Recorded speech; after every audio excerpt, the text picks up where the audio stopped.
Good morning. Poor health. More than half of NHS trusts in England are not coming up to scratch. Underage outrage. The number of shops selling alcohol to children is on the rise. And goal gaff cringing in Croatia after England's humiliating own goal. That is all to come on Thursday, the 12th of October 2006.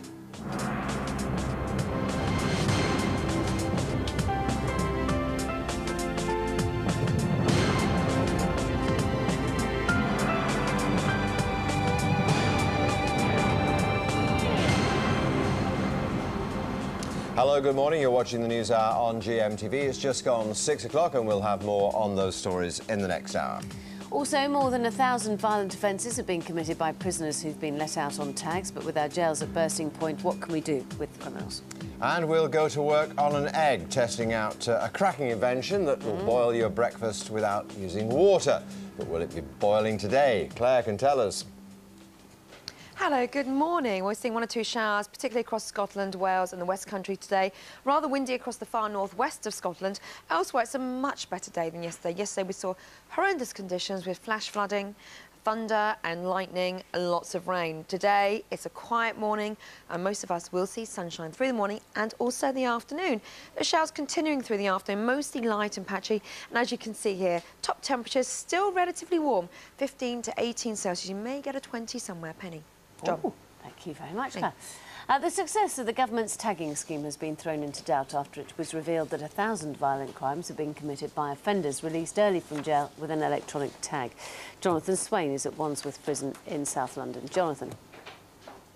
Good morning. Well, these places are part of the problem because there aren't enough prison spaces. Some prisoners are released early on the condition that they wear a tag. But just because they're wearing one and they're monitored by the authorities doesn't necessarily mean that they've changed their ways. Since this scheme was introduced in 1999, there's been 1 murder, 4 manslaughters, 56 woundings, 100 prisoners have been caught possessing an offensive weapon, and there have been 700 assaults. Well, critics say that this system clearly isn't working, and opposition MPs have accused the government of having a lack of regard for public safety. But the Home Office this morning are saying that the reoffending rate is still significantly lower for those prisoners who are wearing a tag when they're released from prison. The reoffending rate is just 4%. Well, the prison service at the moment is obviously currently undergoing something of an overcrowding crisis because, on a separate note, from today, 400 police cells will open their doors for convicted prisoners. They'll be detained there from today. So it appears we've got all of these criminals, but at the moment, very few places of where to house them. Jonathan, thanks very much. Let's catch up on the rest of the news with Amanda this morning. Hello, Amanda. Hello, John. Good morning. More than half of all hospital trusts in England have been branded weak or in need of improvement. That's according to the Healthcare Commission. Its annual audit has found just 2 hospitals to be excellent in terms of quality of service and use of resources. 24 are weak on both counts. It's the first time a new system to grade hospitals called the Annual Health Check has been used. Police in New York are trying to establish whether pilot error was to blame for the plane crash in Manhattan yesterday. A Yankees baseball star and a second person died when the jet hit an apartment block. Helen Addis reports from New York. Chaos erupted on New York's Upper East Side yesterday afternoon when a small plane, similar to this one, smashed into a 50-storey residential building. Smoke and flames poured out of several apartment windows. For witnesses, the scenes reminded them of September the 11th, 5 years ago. I just saw a ball of flame, and out of that ball of flame falling down was I'm just so scared, you know. Fire crews quickly put out the blaze in the building, and fears of terrorist involvement were soon eased. It wasn't the first time that New Yorkers were gripped by the news of an aeroplane crashing into a high-rise building. However, this time it was on a much smaller scale. Homeland Security, the NYPD, and everybody else involved sees absolutely no evidence of anything relating to terrorism or anything else. At least 2 people are confirmed dead, and officials say one of them is New York Yankees baseball star Corey Lidle, who was on board the aircraft. A tragic accident that's left a black scar on this Manhattan high-rise and on the hearts of New York sports fans. Helen Addis, GMTV News, New York. It's crunch time at the talks over devolution in Northern Ireland. Politicians are trying to break the deadlock over power sharing and policing and keep the multi-party meeting on track. Well, Sue Jameson is in St Andrews, where the talks are being held. Good morning to you, Sue. A few stumbling blocks still in the way. Yes, Amanda, and of course you only need a few, as the history of Northern Ireland peace talks has shown us. Now, the Irish Premier Bertie Ahern, arriving here yesterday, said he thought the conference could deal with what he called a short enough list of outstanding issues. And Tony Blair, who desperately wants this to work as he comes to the end of his premiership, says he thinks that the political will is there. But there is a major stumbling block. Oh, welcome to the Mid-Mansion. Hello, I'm Craig. This is the gorgeous yacht. As the deal maker or breaker here says he won't talk to Sinn Féin about power sharing with them until they talk about policing. He's part of the DUP move on the power sharing. So you see it's a bit of a stalemate there, and that's one of the main things that they're hoping to resolve the issue, being that Sinn Féin regard the police as being prejudiced. There are other things too, like ministerial responsibility and how to transfer powers. But in the end, these are crucial talks because they have to get to an agreement, 100% agreement, by November the 24th. It doesn't leave them a whole load of time, and that's why these talks starting here today are so absolutely crucial if government's to be restored to Stormont, perhaps in the next generation. Sue, many thanks for that. Madonna and Guy Ritchie are expected to confirm within days that they have adopted a child from Malawi. That's according to a spokeswoman for the couple. They're spending time in the East African country to highlight the plight of orphans. It's understood she's adopting a one-year-old boy called Davy, who lost his mother shortly after birth. Now, the truth is out. Table manners are not our strong point. A new survey says we're all guilty of slovenly eating with our fingers, licking our plates and even burping while eating our meals. The decline in standards has been blamed on families spending less time eating together at the dinner table. That brings the time now to 6:07. I'm back at 6:30. It's Penny and John. I remember going round to one friend who actually her father used to lean over, and if you had your elbows on the table, he used to rap you on the back of your knuckles with a spoon. What happened? Those were the days. Yes, exactly. Yes, they were. Let's have a look at the front pages of the newspapers, and the Independent and the Guardian both going on that terrible story about Iraq. The human cost of the war in Iraq much higher than expected, according to a survey. The conflict death rate is equivalent to 1 every 3 minutes, 655,000. They're saying the Guardian has it in even starker terms. 1 in 40 Iraqis have been killed since the invasion. The Daily Telegraph, all these pictures, by the way, on the front page are of some football match with and the goalie apparently not being terribly brilliant. The tagged prisoners free to kill. The tagged prisoners free to kill, storm over early release offenders. Now, there's an interesting bit on this one as well. This report, which actually says that the taxpayer paid more than £8,000 to 2 inmates in compensation for returning them to prison, even though they hadn't actually finished their sentences, because it was wrongly assumed that they had tampered with their electronic tagging devices. You couldn't make it up, as a certain columnist keeps on saying.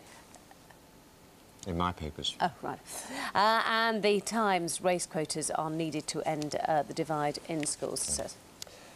Front page of the Daily Mail, Britain's taxes, soaring middle class is being hit, and the story I referred to a moment ago is one about Abu Hamza, who, while being given £250,000 worth of legal aid, apparently found himself able to pay £220,000 cash for a 4-bedroom house, which he's since rented out and earned himself 28 grand. You couldn't make that one up either. She's good to be alive. That's the fire in New York, of course, on the front page of the Daily Express. Daily Mirror features Wacky Jacko, even wackier, apparently dressed as a woman, whatever makes him happy. And on the front page of The Sun, Robbish, as a reference to Mr Robinson last night, the aforementioned goalkeeper, who you're going to hear a lot more about right now. And it is down to you, Mrs Robinson, is the back page which has changed. See, I think it's the yellow outfit, maybe. Maybe it's making you feel uncomfortable. It was a lousy night for England last night, not a very good one for Scotland either. Let's talk about it with our old pal, Paul Elliott. Good to see you, Paul. Good morning, John. Well, what can we say, really? Croatia deserved to win. They certainly did. I mean, John, they've got an excellent home form, not beaten for 12 years. Yes. And a very decent side, but a seriously bad night for England at the office. Yeah. The first goal, De Silva, decent header, but it was bad defensively. Not the tallest man in the world. The ball comes in deep. I mean, he gets between John Terry and Ashley Cole, and there's no way he should really get that header in. Yeah. But he does, and it's an excellent start. And even this situation, freak. Now, I mean, it's a woeful error, but to be honest with you, John, I feel a little bit for Robinson. Up until then, he'd been outstanding, not conceded for 6 games. I mean, it's one of them things that, I mean, it hit an ugly divot, if I'll be honest with you, John, and it took a little bit of an ugly bounce. You see that it just lifts up as it just about to make contact with it. And, but it makes him look a fool, and people would say well, he wouldn't do that if he was half asleep and half drunk on the training pitch, would he? But, I mean, you know, that just sums it all up, doesn't it? Yeah. I agree with you. I thought he played really well. He did, John. He was outstanding, and obviously he's been the brunt of the critics this morning. But, you know, the good thing is, John, the positive side, there's more games to come. There's a lot of football left, and I think whilst there's 4 teams on 7 points, you know, we've got to get some good performances. But you see what my son and his mate were saying, and I agree with them, is, you know, how come all these players play so well for the clubs and play so badly for England? I mean, we discussed it just a few moments ago, and the reality is, John, I just think collectively we just don't appear to be good enough. It appears to be a continual hangover from the World Cup. We're not keeping the ball, that the system wasn't right, but it's about players. Players win matches, systems are just basis of organisation. Bad news for Scotland, 2-0 down last night. I mean, they were fabulous against the French, you've got to turn and say, and they went there with a lot of confidence, but obviously they got the Ukraine got obviously an early start, and really they had the ascendancy thereafter, and obviously I mean, clearly a penalty. Yeah, off he goes for that. Off he goes, isn't it? Yeah. So, you know, Presley makes a cardinal sin. Walter Smith complained about that, but frankly, and the man Shevchenko, I think a few Chelsea supporters will be delighted with his contribution. Sure. And so, tough luck, Scotland, but as you say, plenty of games to go. And it's still top of the group, John. Exactly. The one ray of hope this morning is Northern Ireland. They're doing terribly well. John, Revival, so impressive. Got a lot of time for Laurie Sanchez. I mean, this lad Healy, John, what a stunning finish. Very composed, vastly experienced player. His 25th goal in 54 international games. And, you know, it was good build-up play. And they really started poorly in that game, in actual fact. But this man, he can score under pressure. And he showed he's a very extremely talented goal scorer. Well done to them and Laurie Sanchez. I have to apologise to all Welsh people. We do not have pictures of your famous victory last night, 3-1, which restored some confidence, I hope, for Wales. Well deserved, weren't they? I mean, they comprehensively beaten, 5-1 by Slovakia, and they started brilliantly and went on thereafter, and Craig Bellamy actually scored his first goal as captain. Played a blinder as well. He was outstanding. Movement was great, always a constant threat with his pace and penetration, and a much restored pride to that wonderful Welsh nation. Some good news for Absolutely. Britain. Why not? As well. Paul, good to see you. Thanks very much. Time is 12 minutes past 6. The number of supermarkets selling alcohol to children has gone up despite a government crackdown, according to a Home Office report out today. Well, Jackie Campbell's at a supermarket in Gloucester for us this morning. Jackie. Good morning, Penny. Yes, in a 4-week operation by Trading Standards, they discovered that 1 in 3 youngsters were able to buy alcohol in bars and clubs, and 1 in 5 in off-licence premises. Now, the number of supermarkets, as you said, selling alcohol to children increased. Now, I'm at Asda, which actually came off by far the best in this survey. They've got these signs everywhere warning youngsters that if they look under 21, they'll be asked to prove that they're over 18. They only had an 8% failure rate here, but other supermarkets are much, much worse. QuickSave was the worst, 26% failure rate, Summerfield 22%, Morrison's and Sainsbury 20%. There are also big variations around the country. For example, Wales was by far the worst in bars and clubs. There, youngsters were able to buy alcohol in 48% of cases. Last night, we decided to do our own little snapshot here in Gloucester and in nearby Cheltenham, and I went out with 2 17-year-old boys, Bryn and Sam, and this is how they got on.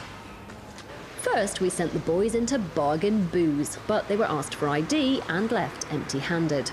I went up to the counter and asked for a bottle of vodka, which is behind the counter, and he got it out for us. But then as we went to give him the money, he asked us for ID then. Not so at our next stop, the Co-op. The boys bought bread, crisps and beer. They didn't even ask me for ID at all. We asked the Co-op for a statement. They told us this was an unusual and regrettable incident by a mid-counties Co-op store which contravenes our policy, which is if a youngster looks under 21, we would ask for ID. As a result, we will review systems and proceedings at this store. Next, the one-stop convenience store. This time, the boys left with a bottle of vodka. I stood towards the back of the shop because I thought he looks older. OK. So I let him do it, and he just didn't get ID'd. One Stop said, as a responsible retailer, we take the sale of alcohol very seriously. It's clear that on this occasion, this process broke down. We will make sure staff at this store receive refresher training. Next, Threshers. No luck here. The store was being well supervised. There was a woman supervising on the floor as well as the person behind the counter, and they just asked us for ID as soon as we got to the till. Another off-licence added a bottle of cider to the haul. So my two young-looking 17-year-olds were able to buy all this booze. Well, as I said, if we had been trading standards officers, those stores would have been in trouble. In fact, they could have been fined up to £5,000 or, indeed, had their licence revoked for the very first offence. Now, the government says it's very disappointed with the results of this survey and it says it wants to see real improvements within the licensed trade in the not-too-distant future. Penny. Jackie, thank you very much. Well, joining me now is Subhani Sen, Chief Executive of Alcohol Concern. Good morning. Now, I did a bit of a spot check yesterday, actually, after hearing this story, and I was most adults would say that they actually managed to get drink when they were underage in the olden days. Is it getting worse, or is it just that we're more kind of aware of it now? I think we are more aware of it, but also I think the thing that's really shocking about this is that we're talking about illegal sale of alcohol. And when you're talking about stores like Sainsbury's and Summerfields and Morrison's, many of whom promote themselves on the basis of being quite family-orientated businesses, it's really shocking that kids are able to buy alcohol illegally. Now, when we're talking about kids, though, we're talking about 17-year-olds. A smidge off 18, perhaps, you know. I mean, we're not talking about 10-year-olds here, are we? We're not talking about 10-year-olds, but we are talking about 14, 15, 16-year-olds. And the law is the law is the law. And the law is there for a reason. You know, young kids and children and teenagers, they can't actually take alcohol in the same way as adults can. Their bodies can't cope with alcohol. So the reason the law is there is really important.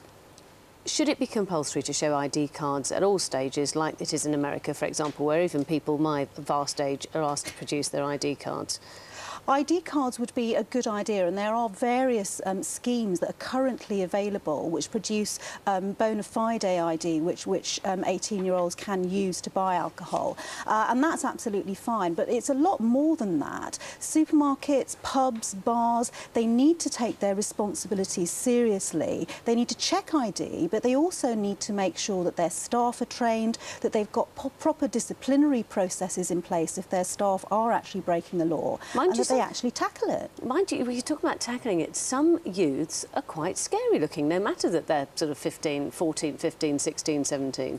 I think you're right, and I think that for a lot of the smaller pubs, the smaller off-licences and corner shops, it can be quite intimidating. Organisations the size of Sainsbury's and Summerfields and Green King pub chains, Scottish and Newcastle pub chains, they are huge, multi-million-pound enterprises. So for them to say that they can't staff their establishments properly to make sure that there's enough backup for those staff not to feel intimidated by young people, there is no excuse for them. Do they need a bigger stick, heavier fines?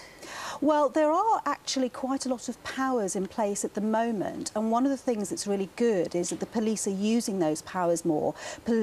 Powers of closure, powers to apply for their licences to be revoked. And those are the sorts of things that we would encourage the police and the authorities to use more of, because really these businesses have got to get their act together. Subhani Sen, thank you very much. Thank you. OK, time now is 18 minutes past 6. You're watching the news hour here on GMTV, and these are this morning's headlines. More than half of all hospital trusts in England have been branded weak or in need of improvement in a comprehensive audit of services by the Healthcare Commission. The success of the government's tagging scheme has been thrown into doubt after it was revealed that 1,000 violent crimes are being committed by offenders released early from jail with an electronic tag. And Madonna and Guy Ritchie are expected to confirm within days that they have adopted a child from Malawi, according to a spokeswoman for the couple.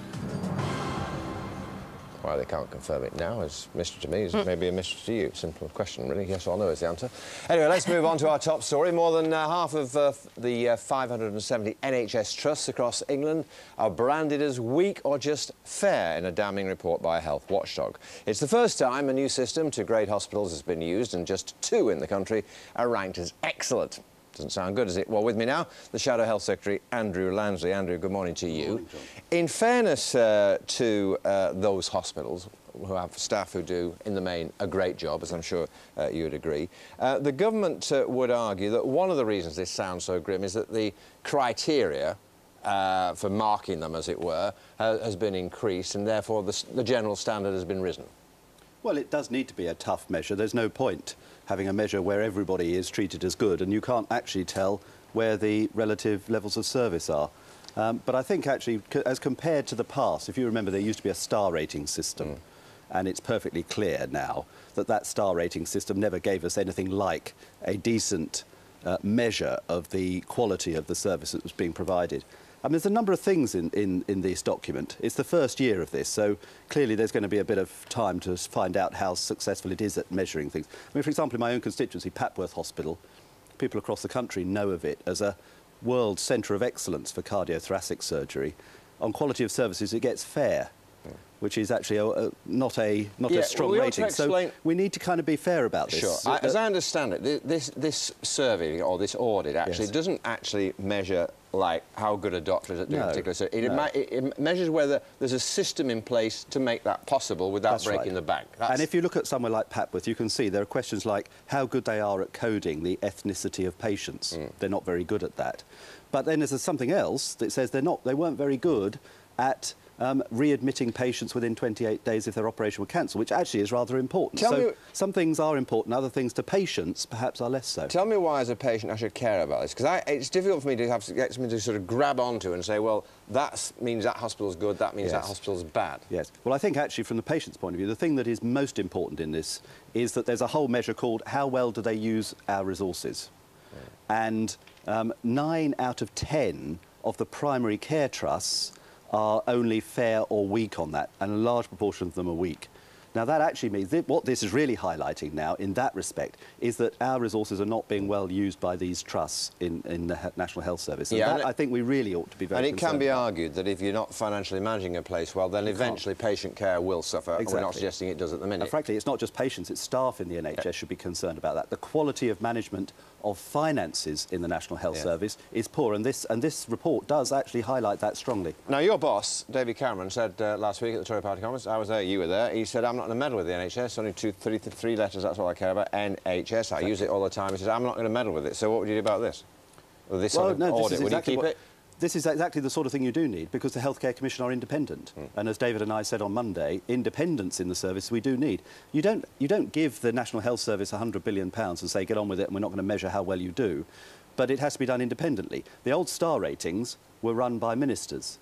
This new set are run by an independent Healthcare Commission, and frankly, you can see the difference. You can see something that is, to that extent, able to tell an honest story rather than a political story. Do I detect faint praise for a government initiative there from you? Yeah, you do, actually, because I spent years saying, don't do this star rating thing which you manipulate to try and just make it look good for the government. Give us something that is more honest. And now, actually, we have a system that is more honest. Good stuff.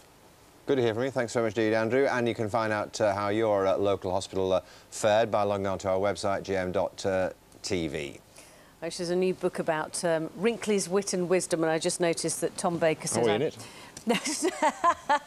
No, but I should be, and there's almost a picture of me. It's Tom Baker saying, I've just become a pensioner, so I've started saving up for my own hospital trolley. Competition. In which you'll spend most of your time. No, that's not fair. That's not fair. That's not anymore. You see, he should take part in the competition, because then he could win £10,000, and he could be his by the end of the show. It could be yours as well. Shaggers has all the details. Hey! GMTV are giving you the chance to be 10 grand richer. That's right, I could be knocking on your door with £10,000. So for your chance to get your hands on the cash, answer this question. Where is the Isle of Skye? A, Wales, B, Scotland, or C, England? You can dial 09068 100 100. That's 09068 100 100. Or you can text A, B or C as your answer, plus your name and full address to 81149. Or you can enter via the website. Have I mentioned the time at any stage this morning, John? Or? I don't know, but why not? No, yes, I'll do it again. Somebody's getting up just now, so it's worth it. They probably are. It's just I'm sort of getting to that age where I can't remember whether I've said it or not. It's 6:24. There are still 10 weeks until Christmas, or 74 days if you prefer, but for one family in Manchester, the holiday season can't arrive quickly enough. They've already decked out the house with the Christmas lights. Matt Arnold is feeling festive. Are you? Well, I'm trying my very best to, Penny, that's for sure. Check your calendars, you're right, it is October the 12th, but you know you've arrived in the world of showbiz when you get your first invitation to turn on the Christmas lights. So let's have the countdown for the nation. 5, 4, 3, 2, 1, and bingo! Merry Christmas on October the 12th. I'm at the house of Phil and Sue Davenport here in Denton in Manchester, and as you can see, they really take this quite seriously. And if you think this is impressive on the front of the house, wait till you have a look along the side there, because yes, those are just some of the 25,000 bulbs that are on their exterior display. So let's talk to the couple behind it. I think they're known locally in the area as the grandfather and the grandmother of Christmas, because you've got a couple of grandchildren there who are obviously enjoying this. Phil, what on earth are you doing? It's only October the 12th. Getting ready for the major switch on the 1st of November. Well, we've done it a little bit early for you this morning, but why? Everyone's going to want to know why you do it. Because we love it. Everybody loves it. All the locals love it. We get coach parties coming from all over the country. We get all the local kids queuing up to wait for us to switch on the 1st of November. Brought a smile to your face. It certainly has, Sue. You obviously have a great enthusiasm for Christmas. What do you think of your husband, or are you jointly behind this? Jointly behind him, in front of him. And what are the reactions of the neighbours when we do things like this? Love this it. time? Are you honestly serious? Serious, yeah, no Absolutely. problems at all. And you have a big blue period when Christmas is all over, one presumes? Depressed. Well, I'll tell you what, we'll cheer you up quickly tonight. We've got one of your favourite little items. We brought him out in the street, so I'll just set him going whilst we hand back to you. This will put you in the Christmas spirit, if nothing else does.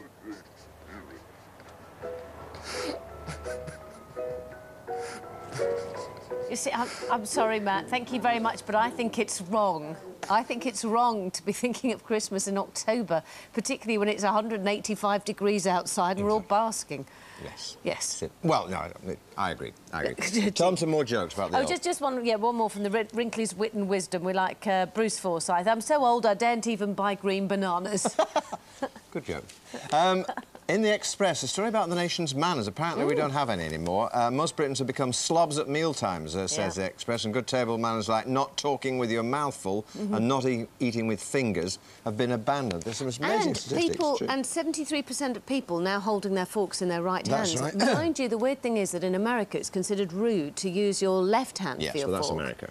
Yes, I know. We have different standards. Yes, we do. 67% have elbows on the table, 64% eat straight out of the packaging, 47% leave table while others are eating. You see, wouldn't be allowed in our house. No, it wouldn't have been allowed. And actually, for eating food out of the packaging, the point is that if you're like me, that doesn't count if you're on a diet, you see. If you actually eat it standing up out of the packaging, it doesn't count in calories. It's about eating at home. We're talking about really, with I'm talking your about partner eating at or home. the rest of the family. All right, 25% burp at the table. You wouldn't tolerate that. No, I wouldn't. Even on a diet.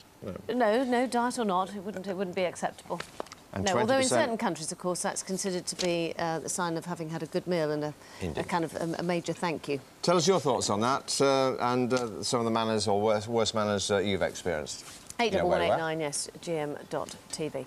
Let's get the weather now from the impeccably mannered Claire Nazier. GMTV weather, sponsored by Nestle Cereals. Whole grain for the whole family every morning. Hello, good morning. I do have some good news for you today. After the horrendous weather yesterday, all the rain, thunder and lightning, I think at least for the next 4 or 5 days, it's going to be mostly dry. I say mostly dry because we have a band of showers which is stretching across western Scotland at the moment, and that actually is producing some heavy showers, and they will be moving from west to east. They're also extending further south through this morning, light and sort of patchy further south. Even so, you can see here we are seeing some wet conditions, but not the horrendous conditions we saw yesterday, which actually affected most of the UK and caused some localised flooding. This morning, then, you can see there is a brighter start to the day. Most of us seeing some sunshine. Could be a little bit of mist around. Stronger winds to the northwest still, and that will really push the showers across Scotland through the morning. We're also seeing some heavy rain across the Northern Isles, which will clear through the afternoon. This afternoon across Scotland, a much better afternoon to come. Most of us seeing some sunshine and temperatures not doing too badly at all, 16 degrees Celsius there. Northern Ireland seeing a fine afternoon with some blue sky, as well as southern Scotland and northern counties of England. Watch out for 1 or 2 showers through around lunchtime. Wales, again, seeing a better day, although the cloud coming and going from time to time. For the Midlands, East Anglia, down towards the southeast, it's going to be a warm day. It's going to be another warm day. Temperatures could actually reach around 20 degrees Celsius. A similar situation, if I step out the way, for central southern England, as well as the West Country. There could be a few showers this morning, perhaps 1 or 2 this afternoon. For the Channel Islands, it's going to be a fine afternoon. Temperatures here around 19 degrees Celsius. So tomorrow we start off the day with some fog problems. That's because high pressure is in charge and we are going to see light winds. And the fog could linger across 1 or 2 prone spots, such as the Midlands, the Vale of York. Mostly, though, it's going to be a very quiet day and most of us seeing some sunshine and feeling warm in the sunshine if the fog actually clears. Temperatures probably up to, at the very best, 18 degrees Celsius, 64 degrees Fahrenheit. And for the weekend, it's looking very similar indeed. Watch out for the mist and fog. In between, though, if the cloud breaks, you should see some fine sunshine. Heading through to next week, though, it's going to be a sort of a week of 2 halves, the beginning of the week mild, then turning very cold. Here's your summary. For your local weekend weather, visit our website, gm.tv. Good morning, 6:30. It's Thursday. It's the 12th of October, almost Christmas. Yes, you're watching the News Hour here on GMTV, and in the next half hour we'll be finding homes for criminals as some prisoners are dumped in police cells. We ask, can an overstretched police force actually cope? And we will meet the man who can boil an egg without water. I think we've all done it once, but most of us have just ruined the pan. This new contraption, however, is definitely one for the family albumin. Got that, thank you very much. First, more than half of all hospital trusts in England have been branded weak or in need of improvement, according to the Healthcare Commission. Its audit, the most comprehensive ever carried out, has found just 2 hospitals to be excellent in terms of quality of service and use of resources. Rachel Harrison is outside Barnet Hospital in Hertfordshire, run by a trust that's ranked one of the worst in the country. So, on the face of it, not very good news for the patients, Rachel. No, absolutely. This is the most comprehensive study ever to be carried out into the NHS, and it is grim reading indeed. Trusts have been evaluated on 2 points. 1, how they spend their cash, and 2, about the clinical care that they provide. 570 trusts have been looked at in England, and out of those, more than 60%, 342 of those, have been told that they are weak and in need of improvement. They've been graded on a system of 1 being weak and 4 being excellent. Out of those, 24 trusts have been told that they are weak on both fronts of actually making their making their books balance, and also about the care that they provide. And only 2 in England have got the full marks, and that's excellent. Now, the Health Secretary, Patricia Hewitt, has admitted that if trusts are struggling to actually pay for the services, then it will have a knock-on effect for you and I. And if you think that in the last 12 months, the deficit within the NHS has doubled, it's not good news at all. That said, I'm at one of the trusts that has been heavily criticised, and I spoke to a number of people within the community yesterday, and a lot of them said that on the whole they're relatively happy with the NHS. The one thing they did say, though, is that the doctors and nurses seem to be doing the best that they can under difficult circumstances. The question this morning is whether that's good enough. Rachel, thanks very much indeed. Let's get this morning's other news stories now from Amanda. Penny, thank you. Good morning. The success of the government's tagging scheme has been thrown into doubt after it was revealed that 1,000 violent crimes have been committed by offenders released early from jail with an electronic tag. Well, Jonathan Swain is at Wandsworth Prison in South London. Jonathan, good morning. Good morning. Well, these places are part of the problem because there aren't enough prison spaces. Some prisoners are released early on the condition that they wear a tag. But just because they're wearing one and they're monitored by the authorities doesn't necessarily mean that they've changed their ways. Since this scheme was introduced in 1999, there's been 1 murder, 4 manslaughters, 56 woundings, 100 prisoners have been caught possessing an offensive weapon, and there have been 700 assaults. Well, critics say that this system clearly isn't working, and opposition MPs have accused the government of having a lack of regard for public safety. But the Home Office this morning are saying that the reoffending rate is still significantly lower for those prisoners who are wearing a tag when they're released from prison. The reoffending rate is just 4%. Well, the prison service at the moment is obviously currently undergoing something of an overcrowding crisis, because on a separate note, from today, 400 police cells will open their doors for convicted prisoners. They'll be detained there from today. So it appears we've got all of these criminals, but at the moment, very few places of where to house them. Jonathan, thank you. It's crunch time at the talks over devolution in Northern Ireland. Politicians are trying to break the deadlock over power sharing and policing and keep the multi-party meeting on track. Well, Sue Jameson is in St Andrews for us, where the talks are being held. Good morning to you, Sue. Yet more stumbling blocks. Yes, and I think the aim here is to stop anyone actually falling over. Now, we've got the Irish Premier, Bertie Ahern, arriving here yesterday, saying that he thought there was a short enough list of outstanding issues. So sounding, you know, pretty optimistic there. Tony Blair as well, who really wants this to work as he ends his prime ministership. It's one of the things he's been keenest on all the way through the last 9.5 years, has said he thinks there is a political will. He'd like to see it there anyway, but of course there are stumbling blocks, and the main one here is about policing in Northern Ireland. Now, Ian Paisley, who heads the largest party, the DUP, has said that he won't talk to Sinn Féin about power sharing until they talk about the police. And Sinn Féin, on the other hand, of course, is saying they don't really want to talk about their recognition of the police service until Ian Paisley's party agrees to talk about power sharing. Now, there are some other issues as well. The one about the police is because obviously Sinn Féin regards the police force as prejudiced against them. They're going to be talking about transferring powers and ministerial responsibility. But the main thing here is that they have a deadline, a real deadline of November the 24th, and they have to have 100% agreement by then if government is to return to Northern Ireland, not be governed from Westminster. So this is what they call a window of opportunity. The window's been slammed many times, but they're hoping it won't be over the next 2 days here at St Andrews. Back to you. Sue, many thanks. A video of British soldiers in Afghanistan apparently playing chicken with a low-flying Harrier jet has appeared on an internet website. The footage, which is believed to have been filmed at the Kandahar airbase, shows a soldier, egged on by colleagues, duck for cover as the £40 million plane skims his head at high speed. The Ministry of Defence has dismissed the tape, saying the soldiers are just letting off steam. Now, Take That were among the winners at the Vodafone Live Music Awards last night. They took home the Best Live Return Award for their triumphant comeback. Michael Underwood was also there. Over the last 40 years, the Roundhouse has played host to musical legends like The Doors, Jimi Hendrix and Pink Floyd. Last night, however, it was the venue for the first Vodafone Live Music Awards, celebrating all that's good in live music today. Performances on stage included Girls Aloud, Jamiroquai and Razorlight, and it seems Take That could well be back for good, as they collected the award for Best Live Return. Amazing. Everything just seems to be falling into place. It seems like a dream come true, you know, on a sellout tour and now winning awards for the tour, so it's fantastic. Music fans agree it's about time live music was celebrated in this way. And with festivals and tours becoming ever more popular, it's no surprise that this event would become a major date in the music industry calendar. Michael Underwood, GMTV News. That brings the time now to 6:37. Our next news update is at 7. Now here's what's happening where you are this morning.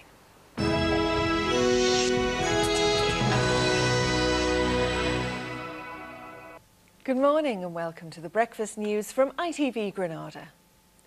First, 2 of the region's NHS trusts have been rated among the worst in the country, according to a new report.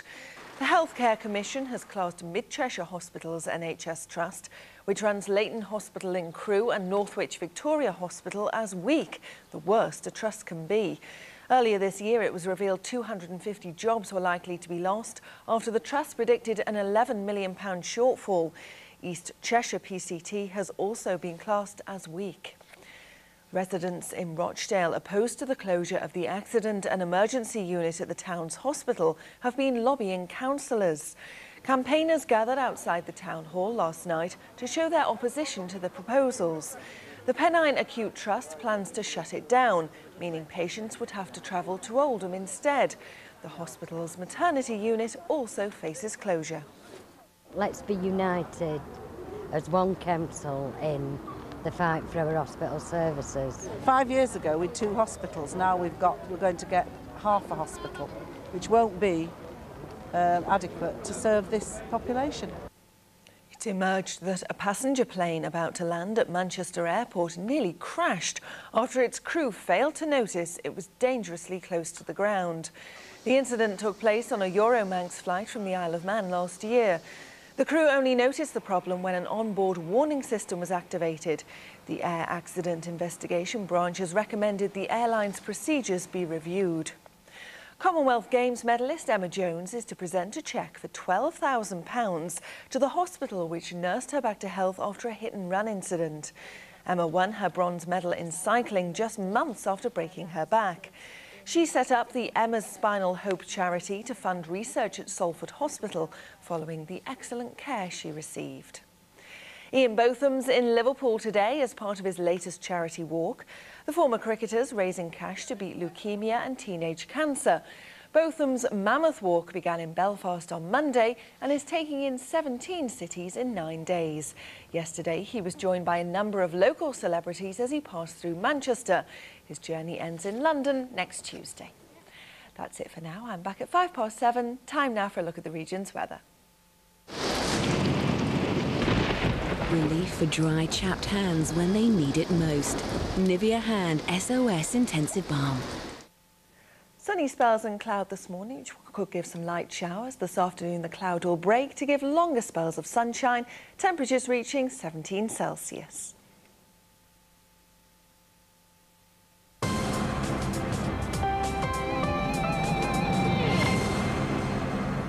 The time is 20 to 7. Let's have a look at the front page of the newspapers, and that's on the front page of The Sun.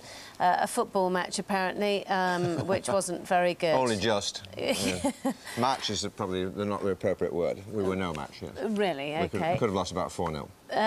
The Daily Mirror has a strange story. That, apparently, is Michael Jackson. The Daily Express has that story that you would have seen in the news, the plane hitting the New York Tower block. It was a small plane. Oh, no, not again. Of course, everybody thought that it was a repeat of 9/11, coming as it was, of course, on 10/11 as well. Or 10/11 in American terms, as opposed to us, we're 11/10. Daily Mail, Britain's taxes are soaring and it's the middle classes who are hurting the most. And this story here, Abu Hamza, who bought a house for cash despite getting a rather lot of money on legal aid. Independent leads on the situation in Iraq and the number of civilian deaths. 655,000, works out at 1 every 3 minutes. 1 in 40 Iraqis killed since the invasion is a splash in The Guardian, which you can see there.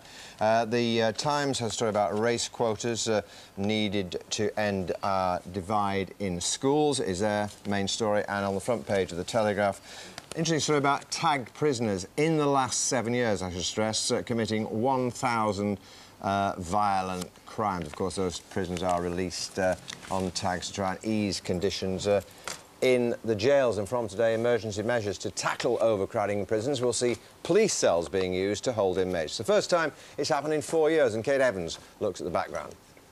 It's called Operation Safeguard, using police cells to ease the prison population crisis.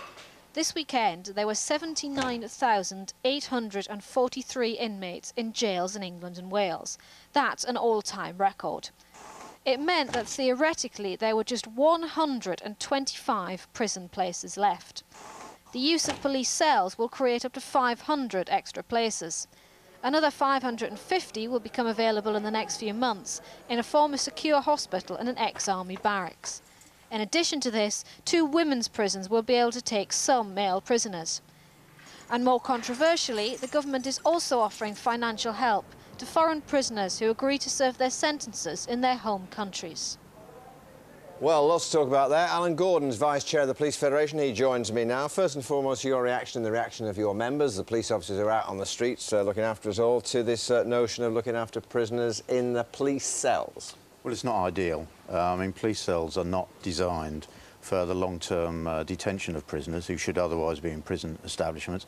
And there's also a completely different set of skills needed, which police officers don't have. I mean, they'll do the very best that they can, as they always do, but it's far from ideal. What's going to happen at the weekend when, as I understand it, anyway, I've not been in one myself, but as I understand it, police cells are pretty full anyway, aren't they? Well, they are. Most police cells up and down the country on a Friday and Saturday night reach capacity very, very quickly. And if some of that capacity has been removed because they've now got Home Office prisoners in them, it's obviously going to have an impact. And my fear is that, you know, police officers are going to have to make judgments about whether they actually arrest people, because if they've got no cells to put them in, it's going to be a difficult decision for them. Well, that's what I was going to come to. What are the implications for the vast majority of us, the law-abiding citizens who expect the police to be patrolling the streets and keeping things quiet and in order?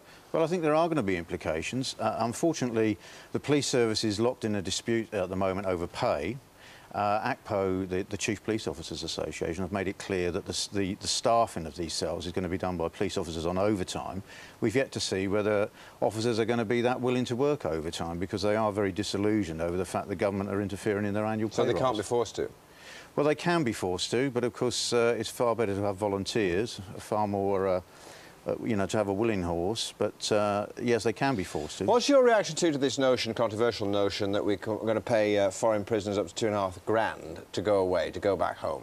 Well, I think my reaction is probably the same as the general public, sort of amusement that we're going to actually give people money to go back to their own country with no guarantees. Firstly, they're not going to come back and reoffend in this country. But so it's costing £28,000 to keep them here, so you can see the cost-benefit. Well, I can see the cost-benefit, but unfortunately, everything about the criminal justice system now seems to be about cost-benefit rather than effectiveness. This tagging report, I should stress, it's 1,000 violent crimes in the last 7 years committed by people who've been tagged. Suggests the tagging system doesn't work. On the other hand, what's the government to do? I mean, the prisons are full to bursting. They've got to create space, so they're sort of compelled to release some of them.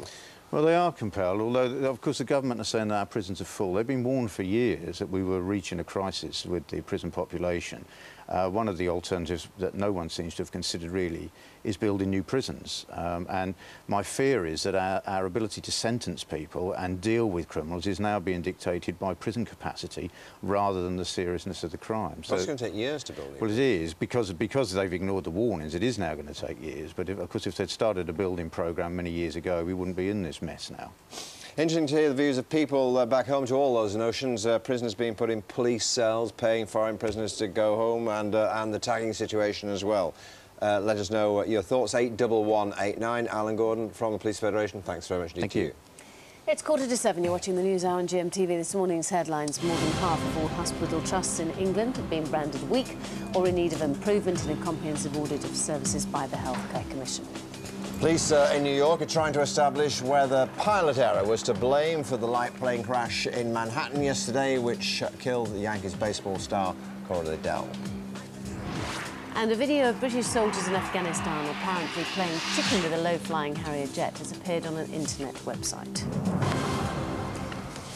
Now, a teenage girl from Ipswich is warning others about the perils of not wearing a seatbelt. Here is 14-year-old Dale Harper before she was involved in an horrific car accident.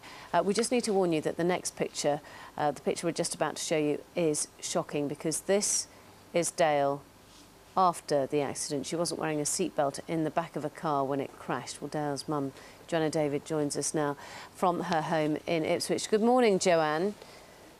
Good morning, Penny. How do you feel when you see this picture?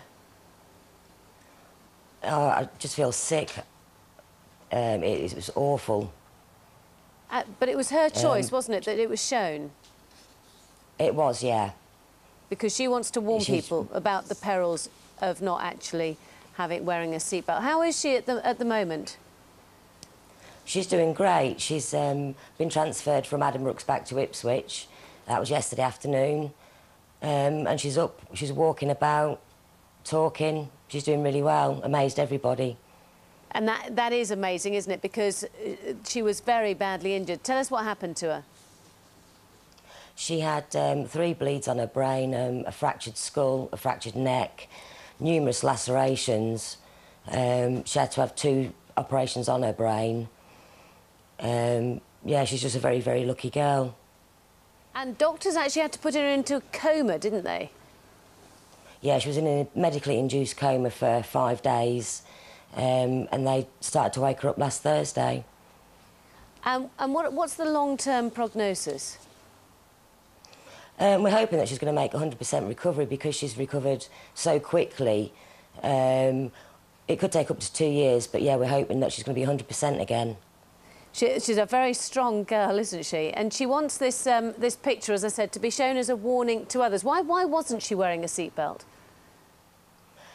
To be honest, I don't really know. She normally does. I suppose she's just being a teenager and just thinking that she's above the law. But she realises now that if she had have been wearing a seatbelt, these injuries wouldn't have been so horrendous. So tell us about this accident. What happened? The driver was speeding down a road, lost control of the car, and went through a wall into somebody's garden. Well, we wish her a speedy recovery. I know that you're saying that she hopes to make a full recovery, although, of course, it is going to take a bit of time. Joanne, thank you very much for joining us this morning. Thank you. Time now is 11 minutes to 7. A very good morning to you if you're just joining us. Now, I have to say that when it comes to items about that breakfast favourite, the boiled egg, we haven't had the best of luck. It's actually quite easy. Oh, did it hurt, John? No, perfectly whole hard-boiled egg, and you want to get access to it. Oh, Yeah. This was not a hard-boiled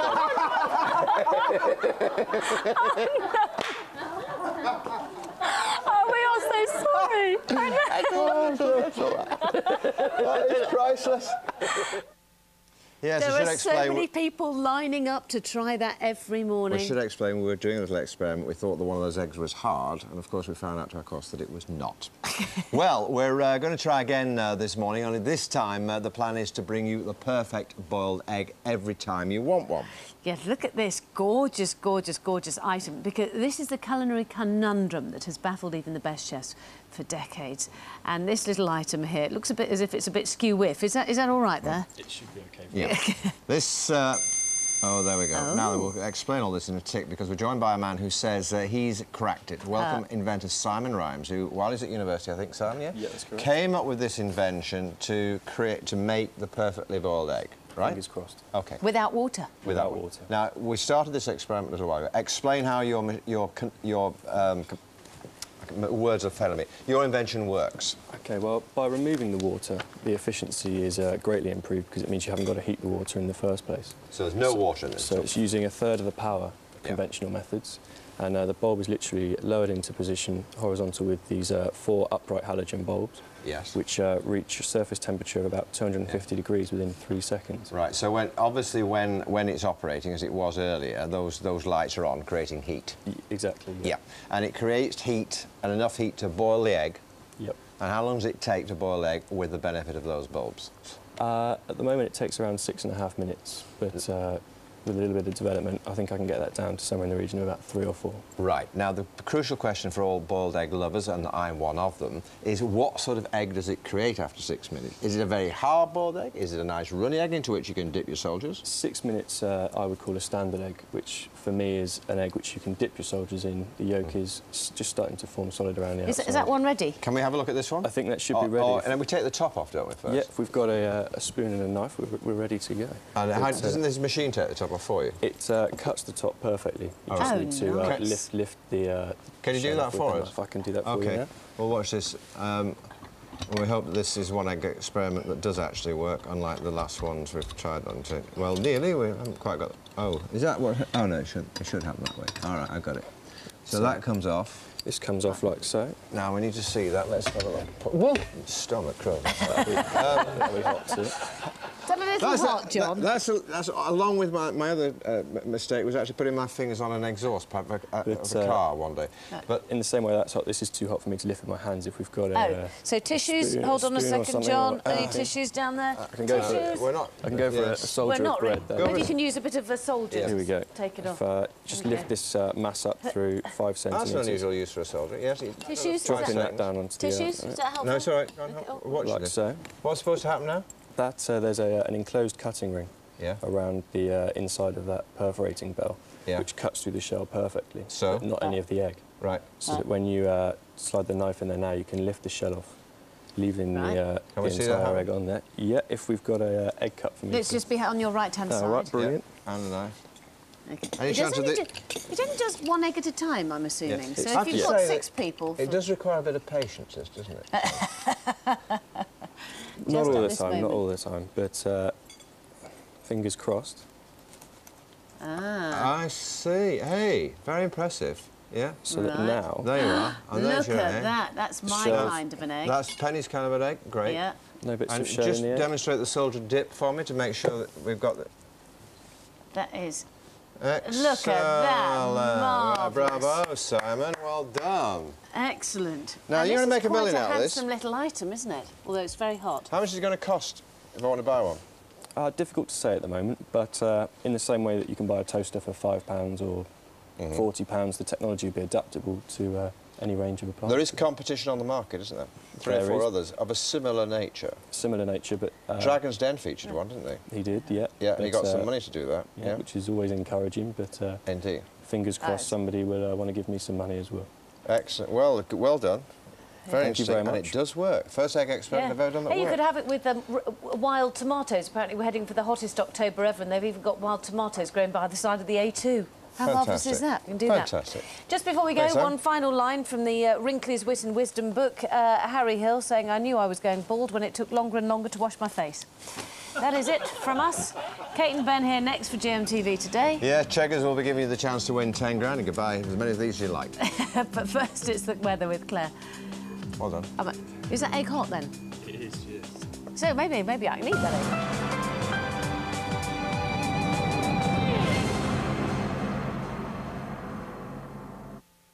What do you get if you cross Ben Freeman with the Ordinary Boys, Ray Winston and Saran Jones with Joe Absalom, or even Kirsten Dunst with Courtney Cox? Stumped?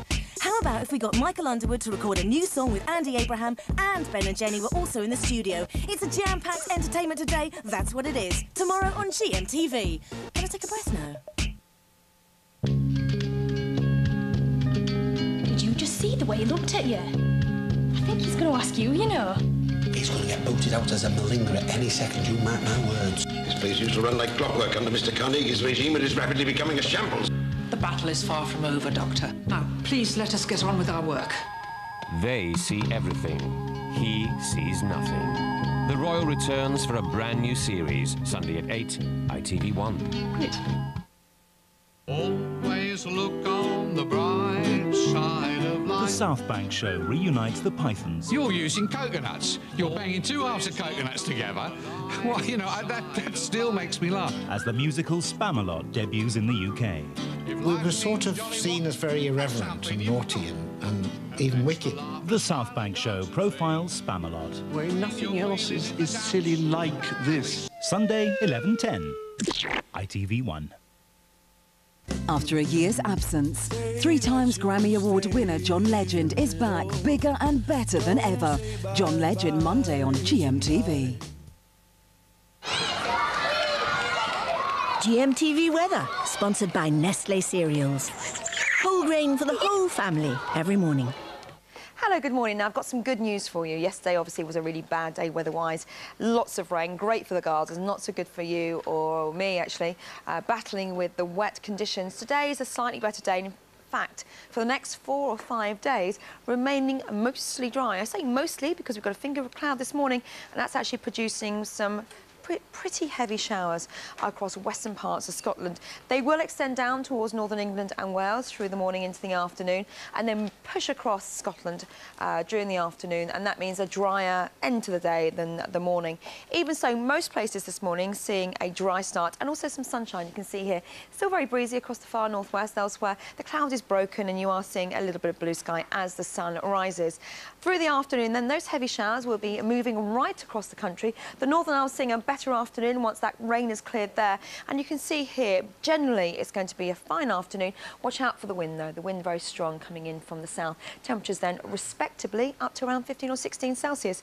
Northern Ireland having a lovely afternoon. 1 or 2 showers likely for southern Scotland and northern England. Again, they should clear, allowing the cloud to break up and further spells of sunshine.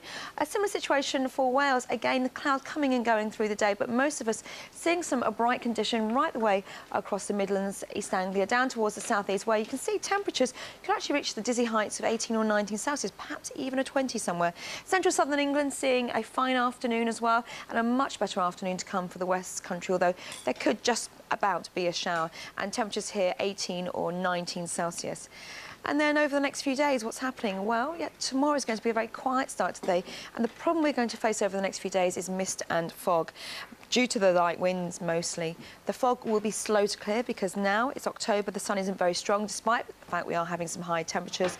And so through the day it could be a bit misty, murky. However, where you do see the sunshine, temperatures could actually reach probably around, I'd say around 16 or 17 degrees Celsius. So a fine afternoon to come tomorrow. And then for the weekend, it's a similar scenario really. Most places remaining dry. Watch out though for fog, which will be slow to clear and could cause some problems on the road. Here's your summary. Check out what the weather will be like this weekend on our website, gm.tv.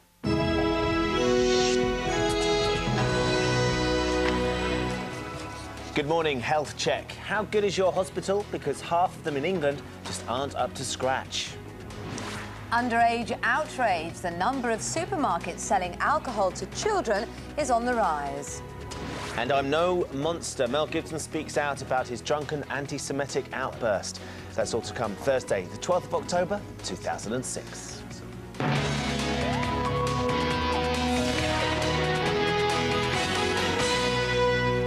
Morning, you're watching GMTV today. Good to have you with us this morning. It is approaching 7 o'clock. We're going to have more on all those stories in the next hour. And also this morning, Christmas comes early for one family in Manchester. Take a look at this. We're live to Denton, where they're already getting into the festive spirit. But is it too early? I should think so, but let us know what you think. Text us on 81189 or email us at gm.tv. Never too early for Christmas. And Cheggers is getting ready to wake someone up with a cheque for £10,000 as well. But first, the success of the government's tagging scheme has been thrown into doubt after it was revealed that 1,000 violent crimes have been committed by offenders released early from jail with an electronic tag.